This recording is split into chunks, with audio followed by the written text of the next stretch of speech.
याद रहते हैं, इसलिए इस कहानी को ध्यानपूर्वक पूरा सुने। बहुत समय पहले की बात है। आयुर्वेद के प्रसिद्ध गुरु आचार्य सुखदेव उन दिनों अपने कुछ शिष्यों के साथ एक गांव के पास एक जंगल में रहा करते थे।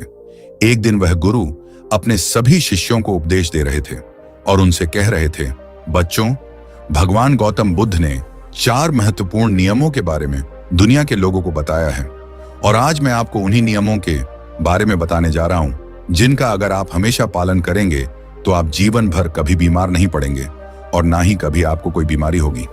गुरु की ऐसी बात सुनकर उनमें से एक शिष्य ने बड़ी प्रसन्नता के साथ उनसे कहा, गुरुवर, क्या सच में ऐसा कोई नियम है जिनका पालन करके हम जीवन भर स्वस्थ रह सकते हैं? क्या इन नियमों का पालन करने से कभी कोई बीमारी नहीं होगी?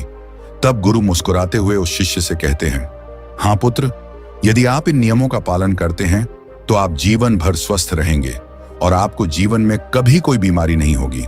तभी उस शिष्य ने गुरु से कहा, गुरुवर, यदि ऐसा है तो आप हमें उन नियमों के बारे में पूरा विस्तार से बताइए ताकि हम उनका पालन करके जीवन भर स्वस्थ रहें और फिर इन नियमों के बारे में सभी लोगों को बताएं ताकि वह भी बीमारियों से मुक्त रहें और जीवन में स्वस्थ रहें। शिष्य की ऐसी बात सुनकर गुरु ने और भी जितने शिष्य थे उनसे कहा, बच्चों, अब तुम सब मेरी बातों को ध्यान से सुनो। सभी शिष्य गुरु की बात को ध्यान से सुनने लगे। बच्चों, आयुर्वेद में कहा गया है कि किसी भी व्यक्ति को अगर रोग मुक्त रहना है तो उसे अपने जीवन में 3 बातों का ध्यान रखना चाहिए और वह 3 बातें हैं, वह अपने वात, पित्त और कफ तीनों का संतुलन बनाए रखें। फिर गुरु ने उन सभी शिष्यों से कहा, बच्चों, हमारे शरीर में 3 तरह के दोष पाए जाते हैं, वात दोष, पित्त दोष और कफ दोष। हमारा पूरा शरीर इन्हीं 3 दोषों पर आधारित है।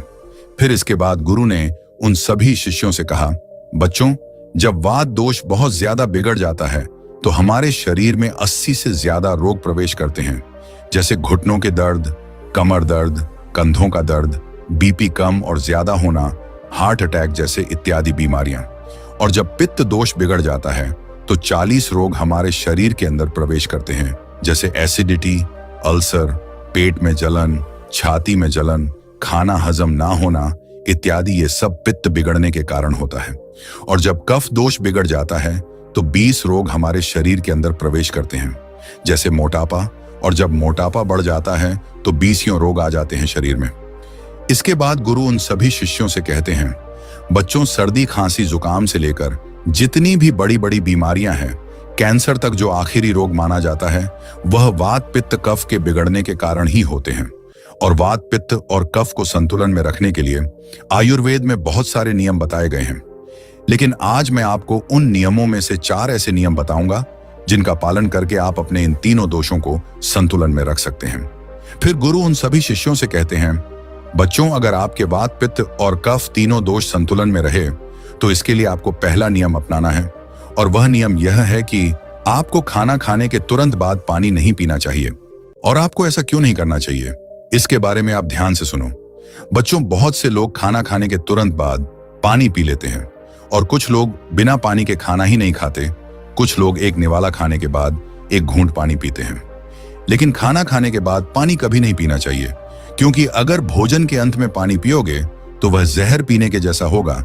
इसलिए कभी भी खाने के तुरंत बाद पानी नहीं पीना चाहिए, क्योंकि जब हम खाना खाते हैं तो पेट में सारा खाना एक जगह जाकर इकट्ठा हो जाता है। हमारे पेट में एक स्थान होता है जिसे हम जठर कहते हैं। यह जठर हमारे पेट में छोटा सा स्थान है और यह स्थान आपके पेट में नाभि के बाएं तरफ होता है। और जो भी आप खाते हैं, रोटी, चावल, छाछ, दूध, दही, कुछ भी खाओ, वह सारा का सारा इसी स्थान पर आकर इकट्ठा हो जाता है। जठर में जैसे ही खाना इकट्ठा होता है तो उसमें आग जलती है और उस आग को हम जठर अग्नि कहते हैं, यानी जठराग्नि। जब आप खाना खाते हो तो पेट में जठराग्नि जलती है और वह जठराग्नि खाने को पचाती है। वह जठराग्नि हमारे पेट के खाने को इस तरह से पचाती है जैसे रसोई घर का चूल्हा खाने को पकाता है। अगर बच्चों, आप अपनी रसोई में अग्नि जलाओ, उसके ऊपर दूध रख दो और उसमें थोड़े से चावल डाल दो, अग्नि जब तक जलती रहेगी, खीर तब तक बनती रहेगी। और ऐसे ही हमारे पेट में होता है। जैसे ही आप खाना खाते हैं, पेट में अग्नि जलने लगती है और जब तक आग जलती है, खाने को पचने की प्रक्रिया चलती रहती है। जैसे रसोई में खाना पकता है, वैसे ही पेट में भी खाना पकता है। जब आपने खाना खाया तो पेट में अग्नि जली और वह खाने को पचाएगी, लेकिन अगर आप खाना खाने के तुरंत बाद घटाघट पानी पिलोगे और वह भी ठंडा पानी पी लोगे तो उससे आपकी अग्नि बुझ जाएगी। जब हम अग्नि के ऊपर पानी डालेंगे तो अग्नि बुझ जाएगी, क्योंकि अग्नि और पानी की कोई दोस्ती नहीं है। जब आपने खाना खाया और ऊपर से पानी पी लिया तो वह पानी आपके पेट में जल रही अग्नि को शांत कर देगी और वह अग्नि बुझ जाएगी।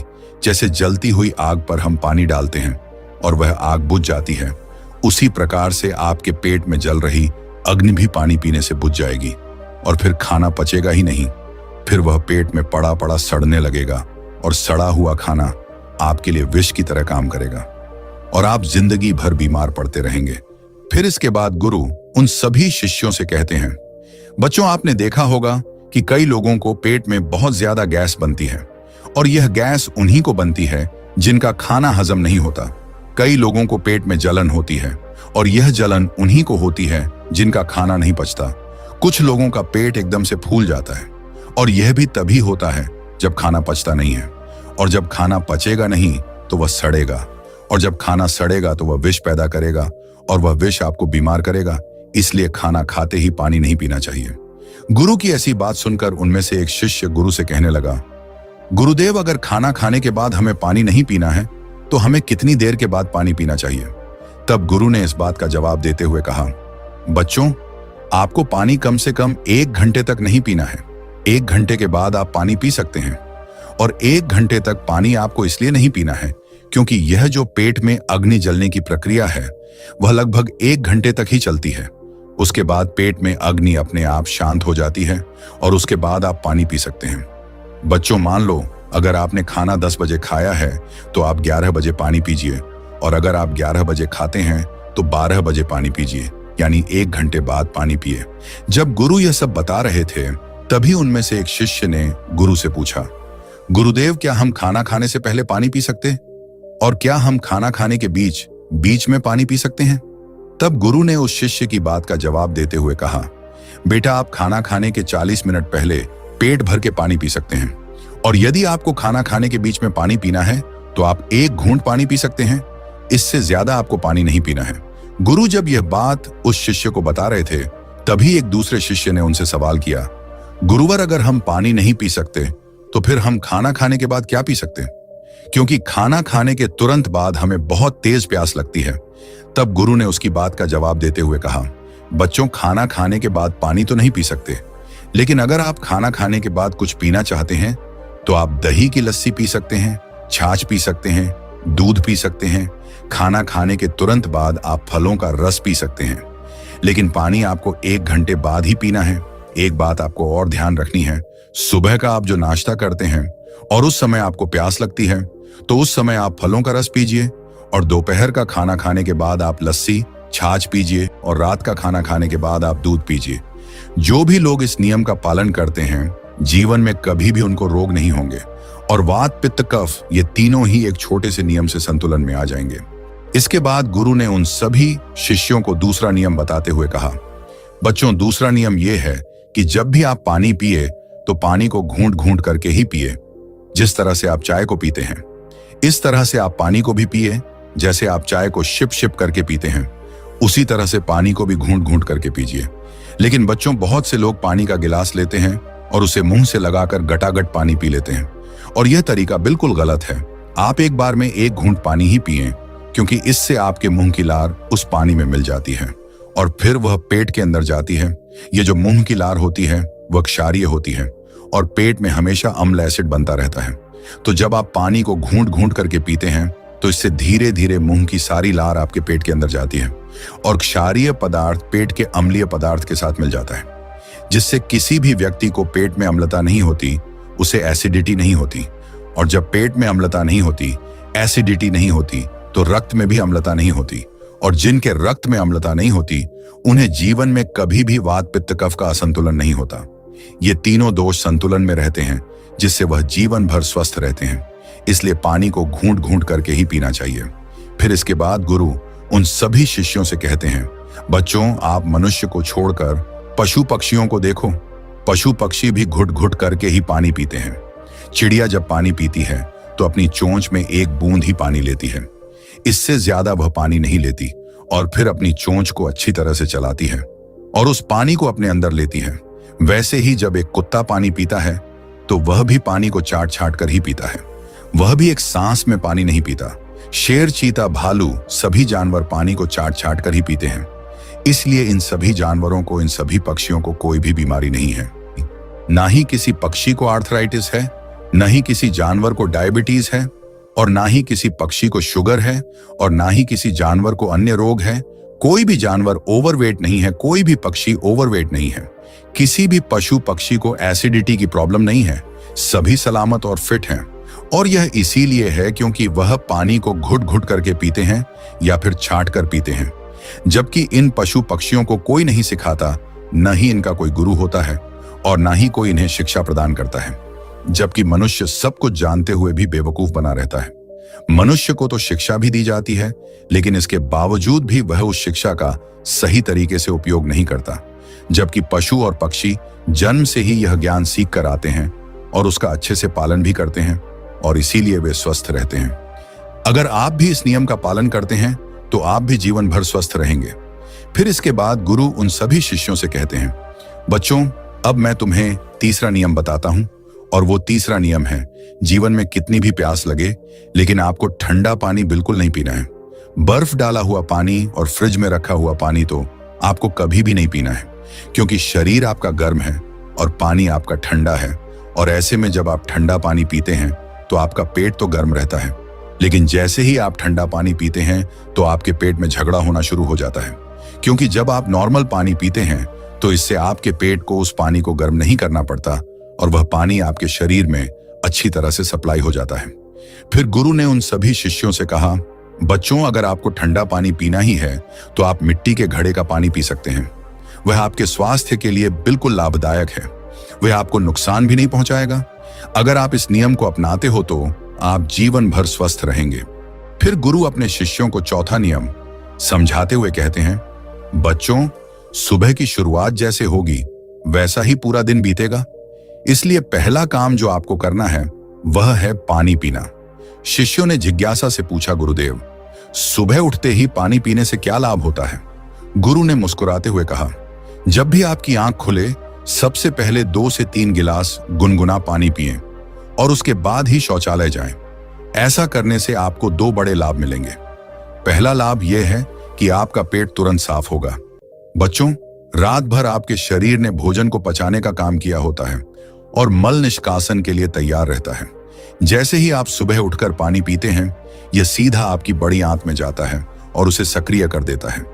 बड़ी आंत की सफाई होते ही पेट पर हल्का दबाव पड़ता है और जब आप शौचालय जाएंगे तो 3 से 4 मिनट में आपका पेट पूरी तरह साफ हो जाएगा। याद रखना, जिनका पेट रोज सुबह बिना किसी कठिनाई के साफ हो जाता है वे कई बीमारियों से बचे रहते हैं। कब्ज, एसिडिटी और पेट से जुड़ी समस्याओं का एक ही समाधान है, सुबह उठते ही पानी पीना। इसका दूसरा लाभ यह है, इससे पेट की अम्लता शांत होगी। बच्चों, जब आप सोते हैं तो आपके मुंह में एक विशेष प्रकार की क्षारीय लार बनती है। यह लार बहुत कीमती होती है क्योंकि यह शरीर की अम्लता को नियंत्रित करने में मदद करती है। जब आप सुबह उठकर पानी पीते हैं तो यह क्षारीय लार पेट में जाकर वहां मौजूद एसिड को संतुलित कर देती है। अगर आप सुबह पानी नहीं पीते तो पेट में अम्लता बढ़ सकती है, जिससे गैस, जलन और अपच जैसी समस्याएं हो सकती हैं। इसलिए सुबह उठते ही पानी पीना अपने जीवन का नियम बना लो। ये एक साधारण आदत तुम्हें कई बड़ी बीमारियों से बचा सकती है। सभी शिष्यों ने सिर झुकाकर कहा, गुरुदेव, हम इस नियम को अपने जीवन में जरूर अपनाएंगे। फिर इसके बाद गुरु उन सभी शिष्यों से कहते हैं, बच्चों, यह आयुर्वेद के 4 नियम हैं। मैं एक बार और दोहरा देता हूं। सबसे पहला नियम, आपको खाना खाने के तुरंत बाद पानी नहीं पीना है। दूसरा नियम यह है कि आपको पानी को एक सांस में नहीं पीना है, पानी को घुट घुट करके पीना है। तीसरा नियम, आपको ठंडा पानी कभी भी नहीं पीना है। और चौथा नियम, सुबह उठते ही बिना कुल्ला किए पानी पीना है। ये नियम जिन्हें अगर आप अपने जीवन में अपनाते हैं तो आप जीवन भर स्वस्थ रहेंगे और आपको कभी कोई बीमारी नहीं होगी। इसलिए इस नियम का पालन करें। इतना कहने के बाद गुरु शांत हो गए। फिर वहां उपस्थित सभी शिष्यों ने गुरु का धन्यवाद किया और सभी ने गुरु से कहा कि गुरुदेव, हम इस नियम का पालन जरूर करेंगे। इस वीडियो को ज्यादा से ज्यादा लोगों के साथ शेयर करें ताकि उनको भी इस महत्वपूर्ण नियम के बारे में पता चल सके। धन्यवाद। क्या आपको पता है, सिर्फ एक गलती की वजह से आपके शरीर में 90% बीमारियां जन्म ले रही हैं। और मजे की बात यह है कि अधिकतर लोग इस गलती को रोज कर रहे हैं, बिना यह जाने कि वे अपनी सेहत को धीरे धीरे तबाह कर रहे हैं। अब जरा सोचिए, अगर आपको सिर्फ एक छोटा सा बदलाव करने से इस परेशानी से छुटकारा मिल जाए, तो क्या आप इसे अपनाना चाहेंगे? एक ऐसा बदलाव जो आपकी पाचन शक्ति को मजबूत कर सकता है, मोटापा, गैस, एसिडिटी और कई गंभीर बीमारियों को रोक सकता है। आज की इस वीडियो में हम आपको एक बेहद आसान लेकिन चमत्कारी तरीका बताएंगे, जिसे अपनाकर आपके शरीर की 90% समस्याएं खुद ब खुद ठीक हो जाएगी। अगर आपने सिर्फ 1 महीने इस नियम का पालन कर लिया, तो आपको खुद एहसास होगा कि आपकी सेहत कितनी बेहतर हो गई है। लेकिन एक गलती मत करिए। अगर आपने इस वीडियो को बीच में ही छोड़ दिया, तो हो सकता है कि आप अपने शरीर को स्वस्थ बनाने का सबसे आसान तरीका मिस कर दें। तो चलिए उस एक नियम के बारे में एक प्राचीन कहानी के माध्यम से समझते हैं। बहुत समय पहले की बात है। आयुर्वेद के एक प्रसिद्ध गुरु एक दिन अपने सभी शिष्यों को एक बहुत ही महत्वपूर्ण उपदेश दे रहे थे। अब आप लोगों को तो पता ही है कि पहले प्राचीन समय में गुरु अपने सभी शिष्यों को बिना किताबों के ही ज्ञान दिया करते थे, और वह ज्ञान आज हमें किताबों में भी नहीं मिलता है। ऐसे में वह गुरु उन सभी शिष्यों को कह रहे थे कि बच्चों, क्या आप सभी लोगों को पता है कि हम लंबे समय तक स्वस्थ कैसे रह सकते हैं? तो उनके शिष्यों ने कहा कि गुरुदेव, हमें पता नहीं है, लेकिन आप हमें इसके बारे में विस्तार से बताइए। तब गुरु ने कहा कि एक छोटा सा नियम है जो हमें अनेकों बीमारियों से दूर रखता है और हम लंबे समय तक जवान रह सकते हैं। जो भी व्यक्ति इस नियम का पालन करता है, वह वृद्धावस्था में भी युवा दिखाई पड़ता है। उसके चेहरे पर तेज रहता है, उसकी त्वचा में चमक रहती है, वह हर समय ऊर्जा से भरपूर रहता है। और जो व्यक्ति इस नियम का पालन नहीं करता है, वह जवानी में ही वृद्ध दिखाई देने लगता है। उसके बाल सफेद हो जाते हैं, चेहरे पर झुर्रियां पड़ जाती हैं, त्वचा रूखी सूखी हो जाती है और वह हमेशा थका थका महसूस करता है। इसीलिए आज जो मैं तुम्हें नियम बताने वाला हूं, उसे तुम बड़े ही ध्यान से सुनना, क्योंकि यह एक छोटा सा नियम आपके पूरे जीवन को बदल सकता है। तभी एक शिष्य ने कहा कि गुरुदेव, क्या वह नियम सरल है? क्या हम उस नियम को आसानी से अपना सकते हैं? शिष्य की बात सुनकर गुरु मुस्कुराए और बोले, हाँ बेटा, यह नियम बहुत सरल है और इसे हर व्यक्ति अपना सकता है। तुम भी अपना सकते हो। यह नियम बहुत आसान है, बस तुम्हें इसका ठीक से पालन करना आना चाहिए। तभी वह शिष्य बोला कि गुरुदेव, लेकिन वह नियम क्या है? तब गुरु ने बताया कि वो नियम यह है कि हमें रात में भूखा सोना चाहिए। गुरु की बात सुनकर सब घबरा गए और सभी शिष्यों ने गुरु से कहा कि गुरुदेव, आप क्या कह रहे हैं? भूखा सोना है? मुझसे तो इस नियम का पालन नहीं हो पाएगा, क्योंकि देखो, मैं तो भूखा नहीं रह सकता हूं। शिष्य की बात सुनकर गुरु फिर मुस्कुराए और बोले, पहले तुम मेरी पूरी बात तो सुनो। तुम इस पूरे नियम के बारे में तो समझो। मैं तुम्हें यह थोड़ी कह रहा हूं कि तुम सुबह भोजन करो और इसके बाद भोजन मत करो और रात को भूखे सोने जाओ। फिर गुरु ने सभी शिष्यों से कहा, अब आप सभी लोग मेरी बात को ध्यान से सुनो। और फिर गुरु ने बताना शुरू किया कि अब तक आपने अपने जीवन शैली में जो भी बदलाव किए हैं, जिन नियमों का पालन किया है, उन सभी में से जो आज का नियम है वह बहुत महत्वपूर्ण है। यह आपको बहुत अधिक लाभ देगा। यह नियम कोई कठिन नियम नहीं है, आप सरलता से इसका पालन कर सकते हैं। इसके लिए सबसे पहले आपको इसके बारे में पता होना चाहिए कि हमारे शरीर में एक प्राण शक्ति होती है जो हमारे सभी कार्यों को संपादित करती है। जैसे कि जब हम भोजन करते हैं तो वह प्राण शक्ति हमारे भोजन को पचाने में लग जाते हैं। हम कोई दिमाग का कार्य कर रहे होते हैं तो उस समय वह प्राण शक्ति उस कार्य को ठीक तरीके से संचालित करने में लग जाते हैं। जब हम दौड़ रहे होते हैं तो दौड़ते समय भी हमारी जो प्राण शक्ति है वह कार्य करती है। वह प्राण शक्ति हमारे शरीर के हर कार्य को संपादित करती है। लेकिन यहाँ पर समझने वाली बात यह है कि प्राण शक्ति केवल एक ही समय में एक ही कार्य कर सकती है। अगर आप भोजन करते हैं और भोजन करने के तुरंत बाद अगर आप कुछ गहरी सोच में पड़ जाते हैं, तो आपके पाचन तंत्र पर इसका प्रभाव पड़ेगा, क्योंकि जो प्राण शक्ति है वह पूरे तरीके से पाचन पर लगी नहीं रह पाती है। उसे तो आपने सोचने में लगा दिया है। प्राण शक्ति का काम था कि जो भोजन आपने खाया है उसका कार्य उसे पहुंचाने का था। आप तो गहरी सोच में डूब गए और प्राण शक्ति को एक नया काम मिल गया। अगर आप भोजन करने के बाद कोई शारीरिक परिश्रम करना शुरू कर देते हैं या फिर तेज चलना शुरू कर देते हैं तो यह भी ठीक नहीं है, क्योंकि प्राण शक्ति पूरी तरह से पाचन पर लगती है। वह अब आपके तेज चलने पर खर्च हो रहा है। इसीलिए आपको भोजन करने के बाद बहुत तेज नहीं चलना है, नहीं तो आपकी प्राण शक्ति आपके तेज चलने की तरफ आकर्षित हो जाएगी। इसीलिए आपको भोजन करने के बाद धीरे धीरे ही टहलना है। इसके बाद गुरु ने उन शिष्यों को कहा कि यह तो तुम्हें समझ में आ गया होगा कि प्राण शक्ति एक समय में एक ही कार्य कर सकती है, लेकिन जब आप देर रात में भोजन करते हैं, देर से आप खाना खाते हैं, तो पता है ना क्या होता है। इससे हमारे शरीर पर 3 प्रभाव पड़ते हैं। अब आप सभी 3 प्रभावों को ठीक से सुनना। जो पहला प्रभाव हमारे शरीर पर पड़ता है वह यह है कि जो आपकी जठर अग्नि होती है वह सूर्य के साथ काम करती है। यानी कि जैसे जैसे सूर्य का उदय होता है तो आपकी जो पाचन अग्नि है वह बढ़नी शुरू हो जाती है। दोपहर में वह बढ़ जाती है और संध्या काल में वो थोड़ी मंद पड़ जाती है। इसीलिए संध्या काल में हल्का भोजन करें और यही ठीक रहता है। और आपको यह भी ध्यान रखना होता है कि आपको शाम का भोजन सूर्य अस्त होने से पहले ही कर लेना है। अगर सूर्य अस्त हो गया तो आपकी जो जठर अग्नि है वह बिल्कुल कम हो जाएगी, और उस जठर अग्नि में जब आप भोजन करते हैं तो वह भोजन ठीक से नहीं पचता है। अगर आपने सात्विक भोजन भी किया होगा तो वह भी नहीं पचता है, क्योंकि उस समय जठर अग्नि मंद थी। इसलिए भोजन ठीक से नहीं पचता है और वह शरीर में लंबे समय तक पड़ा रहता है, ज्यादा समय तक रुका रहता है। इसीलिए उसकी वजह से वहां पर सड़न पैदा होने लगती है, और वही सड़न हमारे लिए विषाक्त का कारण बनता है और जहर का कारण बनता है। यह आपके शरीर के लिए हानिकारक होती है। इसीलिए आपको समझना है कि आप अगर सूर्य अस्त होने से पहले भोजन करते हैं तो जठर अग्नि प्रज्वलित रहती है और भोजन ठीक से पचता है। दूसरा प्रभाव जो आपके शरीर पर पड़ता है वह यह है कि रात्रि में जो आपकी प्राण शक्ति है वो हीलिंग में लगनी चाहिए। यानी कि शरीर में जो मरम्मत होनी है, शरीर में जो टूट फूट होती है, उसकी मरम्मत में वह प्राण शक्ति लगनी चाहिए। लेकिन अक्सर लोग क्या करते हैं, भोजन करते हैं और सो जाते हैं, जो कि बहुत गलत है। क्योंकि मैंने आपको पहले ही बताया कि प्राण शक्ति एक समय में एक ही कार्य करती है। लेकिन जब आप खाना खाकर तुरंत सोने चले जाते हैं तो आपकी प्राण शक्ति पूरी तरह भोजन को पचाने में लगी रहती है, और इस वजह से वह हीलिंग का कार्य नहीं कर पाता है और वह शरीर की मरम्मत भी नहीं कर पाती है।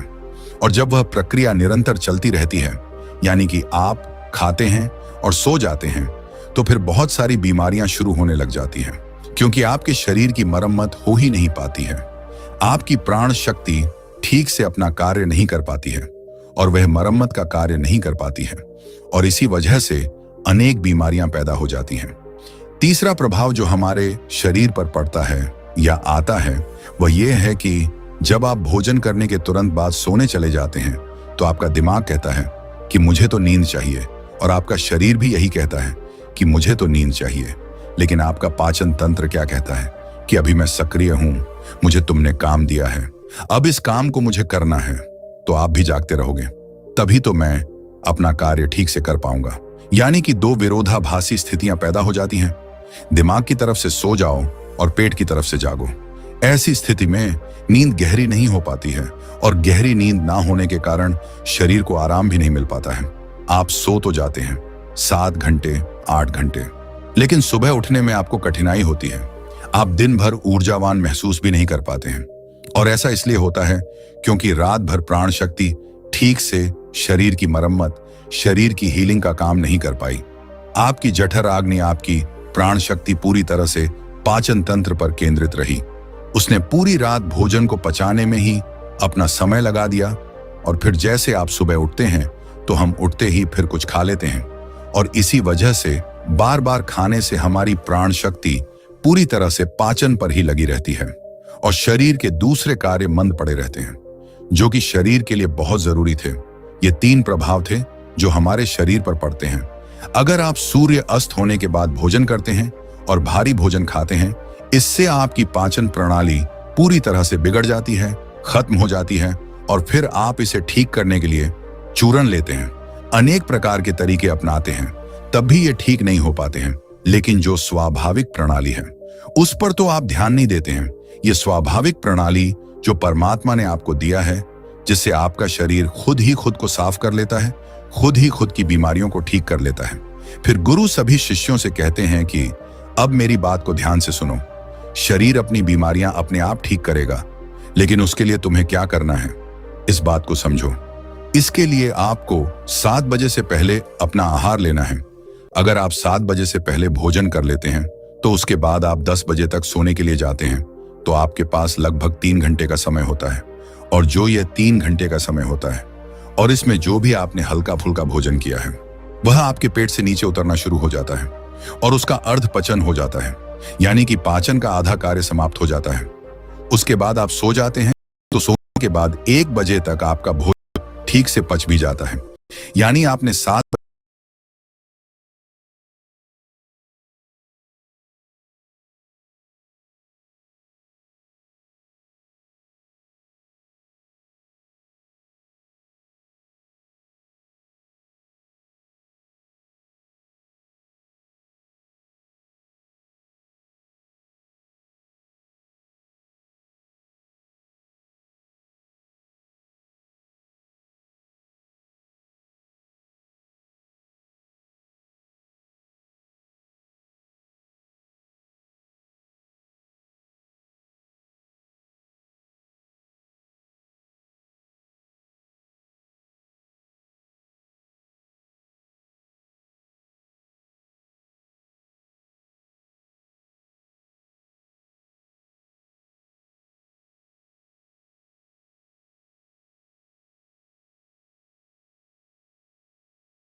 कोई बैक्टीरिया ही क्यों ना पड़ा हुआ।